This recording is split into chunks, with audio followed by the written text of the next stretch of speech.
كبجمو بنمر ربي وأجرا بارتي بدأنا دمي يوميات تيجا فتما دمي سياسة في إجازة دلتي كبجمو بمكان بيانا داركتور ولانا بات إنتاف ساينسي تكنولوجي أوروميا كبجمو توتا موجان توتا ولانا فدرالا أكسمس لانو كتيبوتا مقالات أوروميا كيسة ترجماني كبجمو توتا وأجرا بارتي بدأنا دمي أوروميا كبجمو توتا أبات إنتاف ساينسي في تكنولوجي أوروميا سرنا إيبافي جلقبسيس موساجي بارتي بدأنا أوروميا رت أرجمولاف بغنا غامفتن أنا أفتن جل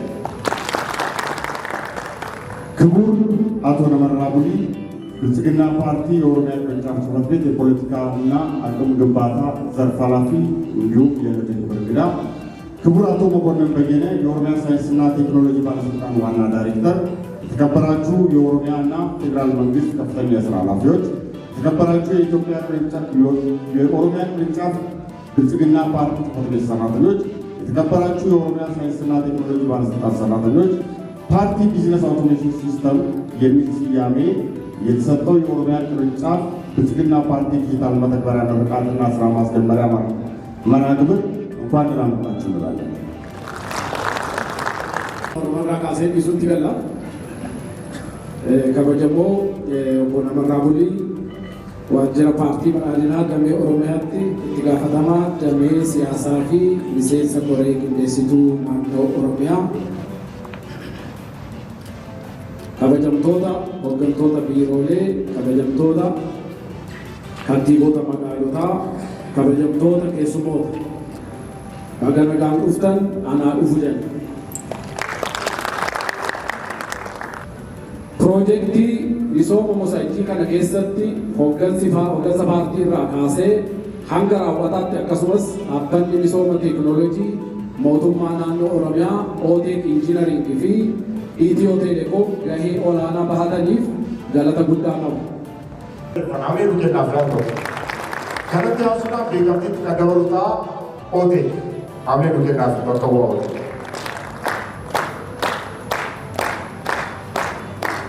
ओके किलादमा मोसाजी kana apa taitafi sainsi teknologi oromiyaati olaantummaadhaan hoogganuusimmoo moosaajiin kun akka milkaa'uuf amansiisaa darajjeeffaa gahee isaanii waliin ta'uudhaan milkaa'ina kanaaf tumsanii jiru. Kunis yaadama paartii badhaadhinaa dijitaalota tajaajila si'ataa ta'ee fi akkasumas immoo uummata birattis amantaa guddaa ittiin argamu mirkaneessituu keessaa isa tokko hin galateeffadha. ያው ሲስተም ከና ኦልሬዲ ሰሚት ገቲ ጎሪም አክሰስ ከመቹዳ ከኒ አክሰስ ጎቹ ደንደው ኢንዲቪዥዋሊ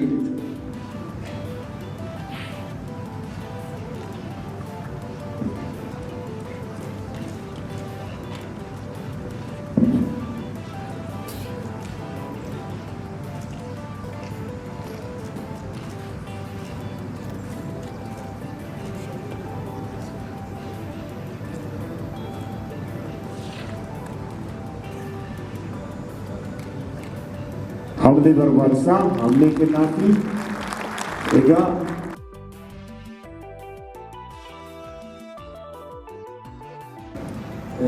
bagan guyara epa project mosaji paasti badan ilagale oromiyatin paasitin buke jechu barbada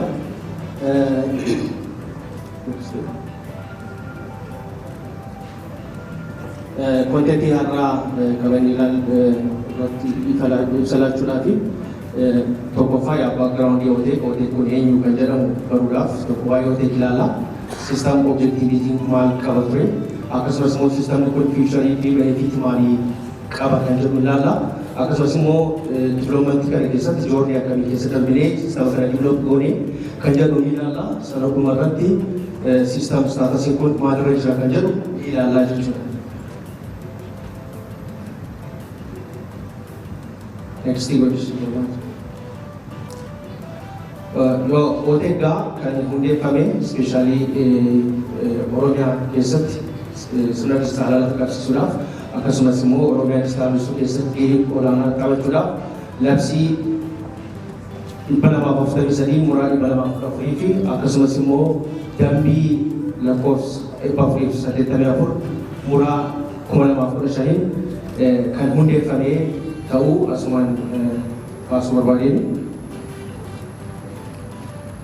dabarsa. So OTEC kan inni hundaa'ee 2015 haa ta'u iyyuu malee garuu kana hojiitti kan inni galee bara 2017 kan hojii opereeshinii jalqabe sanaan yaa'u kapitaala biliyeena 200 kan hundaa'e ta'ee asumaan kan ibsuu barbaadu OTEC kan hundeeffamni isaa state owned kaampaanii yookaan immoo kaampaanii mootummaa naannoo Oromiyaa ta'ee kan hundeeffamedha jechuudha labsiisa kaasee dabarsa.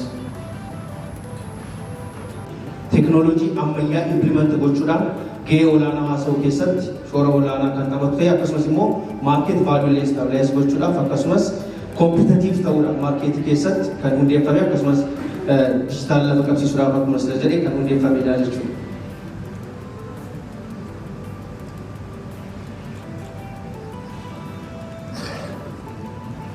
Dabarsisu.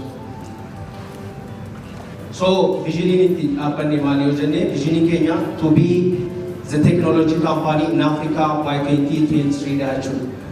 Akkas adda durummaadhaan gara Afrikaa irratti ni baana 2033 kan jedhuun qabannee deemne akkuma sila jedhee teknooloojiin nama bakka bu'u garuu maal godhaa biisii oomsaa jechuudha. So biizinasa yookaan gavarmentii keenya katingeejii yookaan teknooloojii ammayyaatiin karaa itti si'aawuma qabuun karaa isaanitti kastamarii ittiin gaggeeffatan yookaan piroosesii gavarmentii karaa itti si'eessuu danda'uun kan hundeeffame ta'uu asumaan kaasuu fi dabarsa.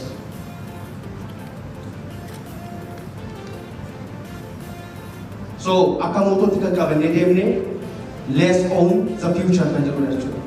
Future own gochuu kan dandeenyu teknooloojii duwwaadhaan jechuudha. So business technology inclusive goon akkasumas immoo sirni mootummaa akkasumas immoo technology inclusive goon rakkisaa akka ta'e gara fuuchariitti beekuun barbaachisaadha jechuudha. Kanaaf akka moototti kan qabannee jiru oon gochuu kan dandeenyu fuucharii sirna dijitaaliidhaa kan jedhu kaasumaaf jechuudha. Dabarsa. So akka korbaalitti kan qabanne tokko confidentialityidha. Akkuma amma argaa jirtan kun confidentiality guddaa qabaachuudha. Dameen paartii badhaadhina Oromiyaa garuu confidentiality isa karaa eegeen ni hojjenna kan jedhudha. Inni kan simplicity teknooloojiin kan itti barbaadamus bu'aa guddaas kan qabu simplicity lammaffaa commitmentiidha jechuudha. Teknooloojiidhaan xiqqoo kan booddee tafe yoo ta'u commitmentii nu barbaachisaa jechuudha gara fuulduraatti dabarsuudhaaf. Inni kaan integrity amanamummaa baay'ee barbaachisaadha jechuudha. Inni sadaffaa tiimworkii hojiin kun tiimworkiidhaan kan hojjetamu ta'u akkasumas immoo inni ijoon keenya maal kastamer fookasidha jechuudha. Booda moosaajina kaasuun isaa kan moosaajina hojjennu kastamerii sentireekii kan ta'e jechuudha. Kastamer automation gisee goonu inni kaan professionalismii jechuudha. Soofteerii tokko diiveloop gisee ta'u professional mataasaa qabaachuu, piroosesii mataasaa qabaachuu, itiksii mataasaa qabaachuu kan akka koorvaalii tokkotti kan qabanne ta'u asumaan kaasuu fi inni dhumaa innoveetiviidha jechuudha. Teknooloojiin mataa masaatiin daayinaamikii Dynamic kana keessatti survive gochuudhaaf innovation fi research murteessaadha kan jedhuun akka core value kan qabannee OTEC kan deemaa ta'u jiru ta'uu isaa ibsuu fi inni kaan sarviisiin yookaan immoo solution OTEC kennu maali yoo jenne tokko software development irratti akkuma immoo hojjechaa jiru kan lafa qabsiisudha. Inni lammaffaa cloud computing irratti infrastructure service software service ta'uu danda'a. Infrastructure service dhaan hojii keessa galee hojjechaa jira. DevOps irratti akkasumas GIS irratti wal qabatee hojii gurguddaa hojjechuudhaaf kan hundaa'e lammaffaa inni kaan research teknoolojii irratti akkuma sila jedhe ciminaan kan hojjetu ta'u training fi sappoortii akkasumas immoo consultancy advisory kaampaanota adda addaa advice kan gochaa jiru ta'u akkasumas network infrastructure hojii wal qabatee installation administration hojii wal qabatee akkasumas immoo security irratti illee focus goonee hojjennaa jechuudha. End to end security irratti focus goonee kan hojjetudha jechuudha. Walumaa galatti our comprehensive range of service and the solution is designed to empower business and the government. Akkuma sila jedhe software yookaan immoo moosaajiin tokko bakka hin bu'u nama bakka bu'u garuu maal gochuudha gaheen isaanii guddaa si'oomsuudha jechuudha. Eenyu si'oomsu business eenyu si'oomsu hojmaata mootummaas akkasumas ni si'oomsa inni qaban jechuudha. So kan erga jedhe booddee gara kanatti dhufuudhaaf OTEC'n amma kana yoo ibse inni kaan barreeffadhaa 2017 OTEC abbaa taayitaa saayinsii fi teknoolojii irraa moosaajota gara ja'a fudhatee hojii jalqabeeti jechuudha. Hojiin jalqabe keessa akkuma sila argitan baasisa tokkodha. Business automation software akkasumas carraa hojii uumuu akkasumas jalqabee hojjennee xumuree jira. project management system akkasumas kan biro maallaqa Oromiyaa akkasumas immoo mana sirreessaa prison management system akkasumas immoo court case management system mana murtii waliigala Oromiyaa dabalatees abbaa alangaa automate goonee hundumtu gara xumuraa deemaa jiraachuu. Kanaaf har'a kan itti deemnu jechuudha Prosperity Party inni tokko isadha jechuudha. Kana finneetu inaugurate kan gochaa jirru projectii isa kana jechuudha baas projectii jechuudha. So system kun objective isa maali? So system ጊዜ ጀምሮ ዲጂታል ኦሮሚያ ጉርማይሰ ጭማ በቃ ሰነው ደፈኖዳን kan ሲሆን በጣም ቴክኖሎጂ አመያ ኢምፕሊመንት ጎቹዳን ጌ ኦላና ሀሰው ከሰት ሾራ ኦላና kan taphate akkasumas immoo market value less stabilize gochuudhaaf akkasumas competitive ta'uudha market keessatti kan hundeeffame akkasumas digital lafa qabsiisuudhaaf akkasumas jedhee kan hundeeffame jechuudha.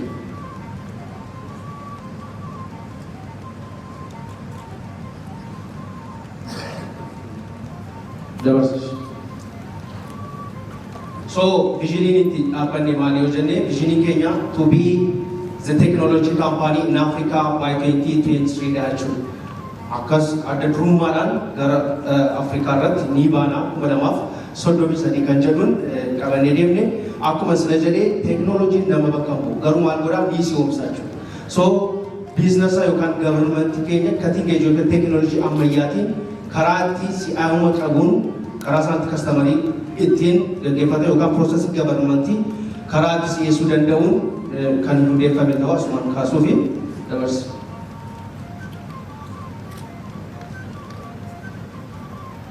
So akka moototti kan qabannee deemne let's own the future kan jedhu jechuudha. Future own gochuu kan dandeenyu technology duwwaadhaan jechuudha. So business technology inclusive in goal akkasumas immoo sirni mootummaa akkasumas immoo technology inclusive in goal rakkisaa akka ta'e gara fuuchariitti beekuun barbaachisaadha jechuudha. Kanaaf akka moototti kan qabannee jiru oon gochuu kan dandeenyu fuucharii sirna dijitaaliidhaa kan jedhu kaasumaaf jechuudha. Dabarsa. So akka core value kan qabanne tokko confidentialityidha. Akkuma amma argaa jirtan kun confidentiality guddaa qabaachuudha. Dameen paartii badhaadhina Oromiyaa garuu confidentiality isa karaa eegeen ni hojjenna kan jedhudha. Inni kan simplicity technology kan itti barbaadamus bu'aa guddaas kan qabu simplicity yookiin lammaffaa commitmentidha jechuudha. Teknooloojiidhaan xiqqoo kan booddettaaf yoo ta'u commitmentii nu barbaachisaa jira gara fuulduraatti dabarsuudhaaf. Inni kaan integrity amanamummaa baay'ee barbaachisaadha jechuudha. Inni sadaffaa teamworkidha. Hojiin kun teamworkidhaan kan hojjetamu ta'u akkasumas immoo inni ijoon keenya maal customer focusidha jechuudha. Booda moosaa jedhan kaasuun isaa kan moosaatiin hojjennu customer centric kan ta'e jechuudha. Customer automation gisee goonu inni kaan professionalismii jechuudha. Software tokko develop gisee ta'u professional mataasaa qabaachuu. Process mataasaa qabaachuu. Ethics mataasaa qabaachuu. Kan akka core value tokkotti kan qabanne ta'u asumaan kaasuu fi inni dhumaa innovativeidha jechuudha. Teknooloojiin mataa masaatiin dynamicidha. Dynamic kana keessatti survive gochuudhaaf innovation if research murteessaadha kan jedhuun akka core value kana qabannee OTEC kan deemaa ta'u jiru ta'uu isaa ibsuu fi inni kaan serviisiin yookaan immoo solution OTEC kennu maali yoo jenne tokko software development irratti akkuma immoo hojjechaa jiru kan lafa qabsiisudha. Inni lammaffaa cloud computing irratti infrastructure service software service ta'uu danda'a. Infrastructure serviceedhaan hojii keessa galee hojjechaa jira. DevOps irratti akkasumas GIS irratti wal qabatee hojii gurguddaa hojjechuudhaaf kan hundaa'e lammaffaa inni kaan research technology irratti akkuma sila jedhe ciminaan kan hojjetu ta'u training fi support akkasumas immoo consultancy advisory kaampaanota adda addaa advice kan gochaa jiru ta'u akkasumas network infrastructure hojii wal qabatee installation administration hojii wal qabatee akkasumas immoo security irratti illee focus goonee hojjennaa jechuudha. End to end security irratti focus goonee kan hojjetudha jechuudha. Walumaa galatti our comprehensive range of service and the solution is designed to empower business and the government. Akkuma sila jedhe software yookaan immoo moosaatiin tokko bakka hin bu'u nama bakka bu'u garuu maal gochuudha gahee isaanii guddaa si'oomsuudha jechuudha. Eenyu si'oomsa business eenyu si'oomsa hojmaata mootummaas akkasumas ni si'oomsa inni qaban jechuudha. So kan erga jedhe booddee gara kanatti dhufuudhaaf OTEC'n amma kana yoo ibse inni kaan barreeffadhaa 2011 OTEC abbaa taayitaa saayinsii fi teeknooloojii irraa moosaajota gara ja'a fudhatee hojii jalqabeeti jechuudha. Hojiin jalqabe keessaa akkuma sila argitan baas isa tokkodha. Business automation software akkasumas carraa hojii uumuu akkasumas jalqabnee hojjennee xumurree jira. project management system akkasumas kan biro maallaqa Oromiyaa akkasumas immoo mana sirreessaa prison management system akkasumas immoo court case management system mana murtii waliigala Oromiyaa dabalatees abbaa alangaa automate goonee hundumtu gara xumuraa deemaa jiraachuu. Kanaaf har'a kan itti deemnu jechuudha prosperity party inni tokko isadha jechuudha. Kana finneetu inaugurate kan gochaa jirru projektii isa kana jechuudha baas projektii jechuudha. So sistemni kun objektiiviin isaa maali? So sistema gisa jedhu tokko digital Oromiyaa gurmaa'insa cimaa kan qabu sirna odeeffannoodhaan kan si'oon badhaadhina uumuudhaan jenneetu qaban. Kana keessatti immoo shoorri yookaan ga'een teekinooloojii qabatu baay'ee guddaadha jechuudha.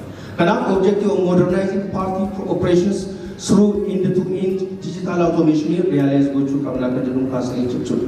So gabaabumatti sistemni kun booda ni ilaaltu ga'eetti fayyadamtis ni ilaaltu tokko tokkoon keessatti immoo argisaniitu jennee yaadna maaliif amma anaatti gadi bu'ee sistemni kun hojiirra oolaa jira gadi ta'e.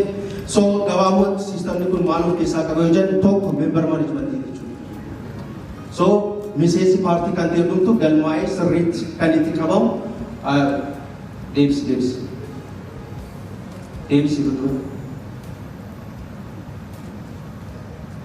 So member management isa tokkodha jechuudha. Kanaaf inni lammaffaa as keessatti document management jechuudha. Document management kun video ta'uu danda'a, audio ta'uu danda'a, word ta'uu danda'a, waan barbaadu ta'uu danda'a, formaat adda addaa kaa'uu dandeenya jechuudha. Archive gochuudhaaf. Sirni yookaan immoo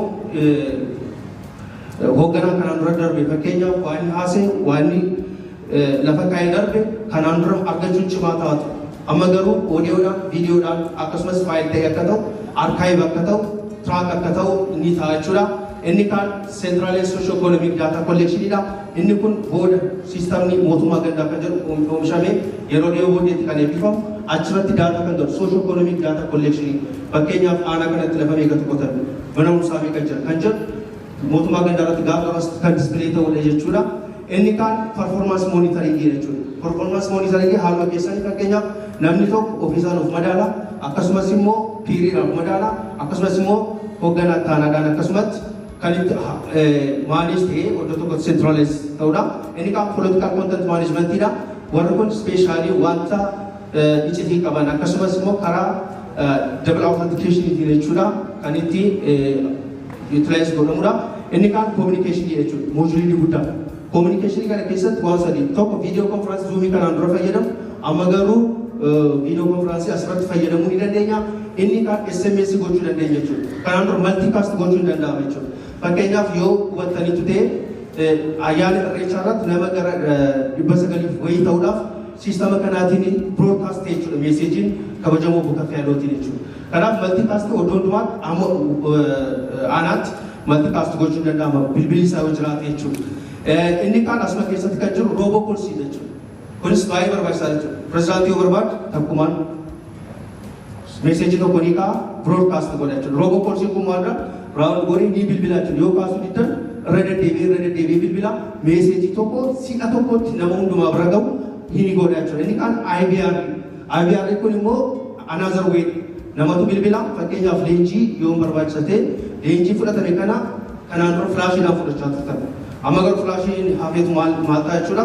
Viidiyoon kun riikardatee asirratti ta'a sin tokko tuqaa lama tuqaa jechuudhaan training isa gurguddoon jirtanitti fudhachuu ni dandeessu meeseejii adda addaa darbullee karaa sanaan fudhachuu ni dandeessu. Akkuma itoo tokko 994 bilbiltanii tokko tuqi lama tuqi akkuma jedhamu haala sanaan bilbiltanii waan ergaa barbaachisaa ta'e fudhachuu ni dandeessu jechuudha. Kun moojulii guddoo as keessatti incorporate goonedha. Public engagement fakkeenyaaf public engagement irratti immoo waan tokko siiraate tokko yookaan maali fakkeenyaaf kontentii tokko uumne achirratti fedhii namaa maal fakkaata kan jedhu kan itti kolleekti goonudha jechuudha. Public engagement kun daashboordii analyticsiinis akkasuma jechuudha. Kun immoo karaa decision making ta'uudhaan kanaan dura riipoortii irratti wanta adda addaatti ni rakkanna asuma keessatti riipoortii included kan ta'e jechuudha. Riipoortiin kun centralizeedha kan nuti fudhannu real timeidha riipoortiin suni jechuudha. Kana fakkaata kana keessatti immoo role basedidha. Boodana dhufaa role basedidha maanis kan ta'e jechuudha. Namni kan isaaf eeyyamame duwwaa kan arguu qabu jechuudha. Waan isaaf hin eeyyamam waan isaaf akka access godhuun eeyyamame access gochuu danda'u jechuudha. Kanaaf kan inni ilaaluu danda'u waan isaaf eeyyamame dhugaa akka ta'e asumaan kaasuu barbaadanii dabarsa. So key feature kun maaliidhaan ni jedhu tokko real time dashboard qabaachuu. Real time report amma fidaa yookaan torban sadii kan eegdan amma garuu guyyaa sa'aatii daqiiqaa barbaadan riippoortota kan ofii keessan extract godhanii argachuu ni dandeessu generate godhanis fayyadamuu ni danda'ama jechuudha. Akka roolii keenyaatti jechuudha. Inni kan roolii break access control akkasumas secure authentication jechuudha. Technically akkasin jalaan kun SSL kan itti incorporate secure kan ta'e CCTV la secure kan ta'edha. Haala sanaan authentic godhana inni kan yaa role based digatti more secure jennee yaalla. Inni kan audit log and activity tracking jechuudha. Gochaa tokko namni hojjetu sa'aatii meeqatti sa'aatii akkamitti maal godhe maal hojjete kan jedhu track ta'a jechuudha. Loogiin qabama hojiiwwan hojjete illee track ta'a jechuudha. Akkasumas kan taa'u ta'uu asumaan ibsuudha. Inni kan kanuma keessatti fakkeenyaaf gara federaalaatti riippoortii gochuu barbaadu erga barbaachuu barbaadu Amaaraffaa fi akkasumas Ingiliffaa fi Oromiffaa laanguweejii sadiin kan hojjetame ta'uu asumaan kaasuu barbaadu jechuudha.